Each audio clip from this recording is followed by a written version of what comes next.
ಇನ್ನು 6ನೇ ಕ್ಷೇತ್ರ ರಾಜ್ಯದಲ್ಲಿ ಸಿಕ್ಕಾಪಟ್ಟೆ ಚರ್ಚೆಗೀಡಾಗಿದ್ದಂತ ಕ್ಷೇತ್ರ ಬೆಳಗಾವಿ ಲೋಕಸಭಾ ಕ್ಷೇತ್ರ. ಯಾರು ಗೆಲ್ತಾರೆ ಯಾರು ಸೋಲ್ತಾರೆ ಅನ್ನೋ ಕುತೂಹಲ ಇದ್ದೇ ಇತ್ತು ಮೊದಲಿನಿಂದಲೂ ಕೂಡ. ಬಿಜೆಪಿಯಿಂದ ಜಗದೀಶ್ ಶೆಟ್ಟರ್ ಸ್ಪರ್ಧೆ ಮಾಡಿದ್ರು, ಕಾಂಗ್ರೆಸ್ನಿಂದ ಲಕ್ಷ್ಮೀ ಹೆಬ್ಬಾಳ್ಕರ್ ಅವರ ಪುತ್ರ ಮೃಣಾಲ್ ಹೆಬ್ಬಾಳ್ಕರ್ ಸ್ಪರ್ಧೆ ಮಾಡಿದ್ರು. ಅನುಭವಿ ಆಟಗಾರ ಒಂದು ಕಡೆ, ಅನಾನುಭವಿ ಆಟಗಾರ ಮತ್ತೊಂದು ಕಡೆ. ಯಾರು ಗೆಲ್ತಾರೆ ಯಾರು ಸೋಲ್ತಾರೆ ಅನ್ನೋ ಕುತೂಹಲ ಇದ್ದೇ ಇತ್ತು.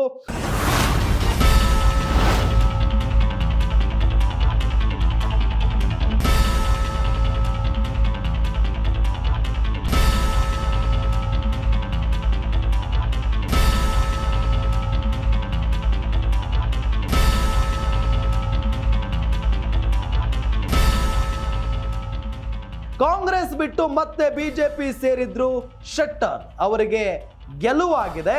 ಅದು ಅವರ ಕ್ಷೇತ್ರವನ್ನ ಬಿಟ್ಟು ಮತ್ತೊಂದು ಕ್ಷೇತ್ರಕ್ಕೆ ಬೆಳಗಾವಿಗೆ ಹೋಗಿ ಗೆದ್ದು ಬೀಗಿದ್ದಾರೆ. ನಿಜಕ್ಕೂ ಇದು ಇತಿಹಾಸ.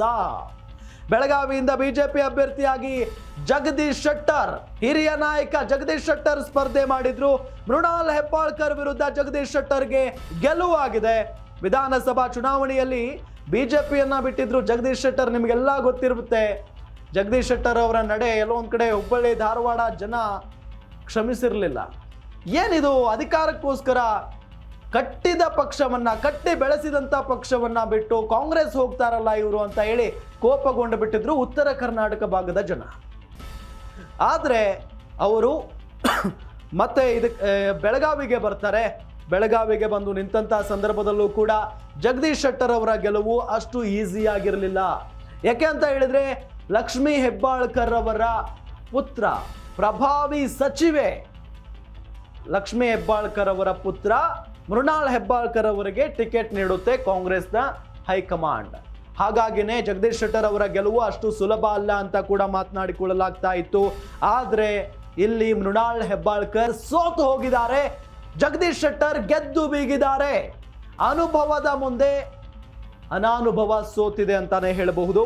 ಸಚಿವೆ ಲಕ್ಷ್ಮೀ ಹೆಬ್ಬಾಳ್ಕರ್ ಅವರಿಗೂ ಕೂಡ ದೊಡ್ಡ ಮಟ್ಟದಲ್ಲಿ ಮುಖಭಂಗ ಆಗಿದೆ. ಯಾಕೆ ಅಂತ ಹೇಳಿದ್ರೆ ಅವರ ಪುತ್ರನನ್ನೇ ಗೆಲ್ಲಿಸಿಕೊಂಡು ಬರೋದಕ್ಕೆ ಸಾಧ್ಯ ಆಗಿಲ್ಲ. ಸುಮಾರು 1,34,000 ಮತಗಳ ಅಂತರದಿಂದ ಇಲ್ಲಿ ಗೆದ್ದು ಬೀಗಿದ್ದಾರೆ ಶೆಟ್ಟರ್ ಅವರು.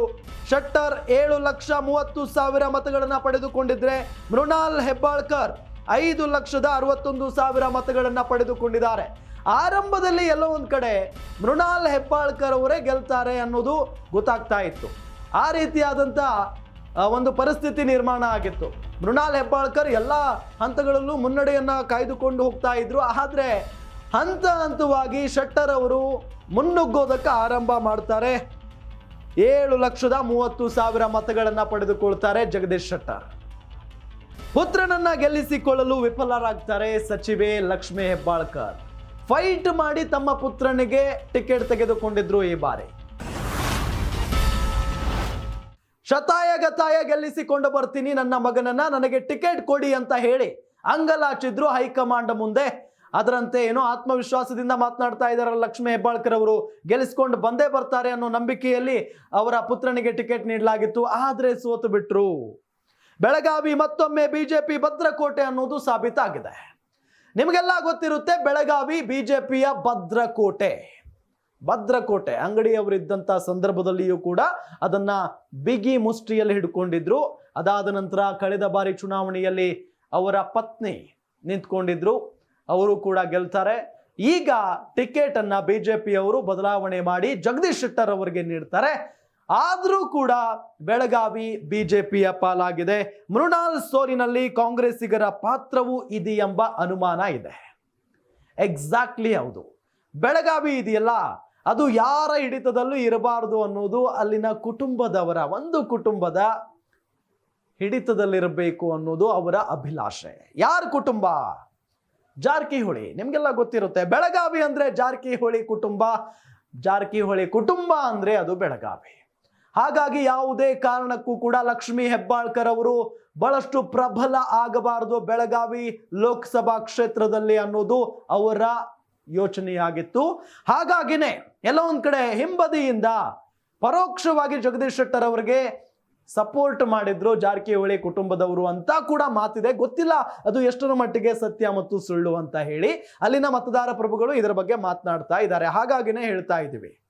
ಆದರೆ ಇಲ್ಲಿ ನಿಜಕ್ಕೂ ಅದೇನ್ ಪ್ಲಾನು ಏನೋ ಕಾಂಗ್ರೆಸ್ಗೆ ಮುಖಭಂಗ ಆಗಿದೆ. ಅದರಲ್ಲೂ ಬಹಳ ಪ್ರಮುಖವಾಗಿ ಹಾಲಿ ಸಚಿವೆ ಲಕ್ಷ್ಮೀ ಹೆಬ್ಬಾಳ್ಕರ್ ಅವರಿಗೆ ದೊಡ್ಡ ಮುಖಭಂಗ ಇದು. ಯಾಕೆ ಅಂತ ಹೇಳಿದ್ರೆ ಸ್ವಂತ ಮಗನನ್ನೇ ಗೆಲ್ಲಿಸಿಕೊಂಡು ಬರೋದಕ್ಕೆ ಸಾಧ್ಯ ಆಗಲಿಲ್ಲ.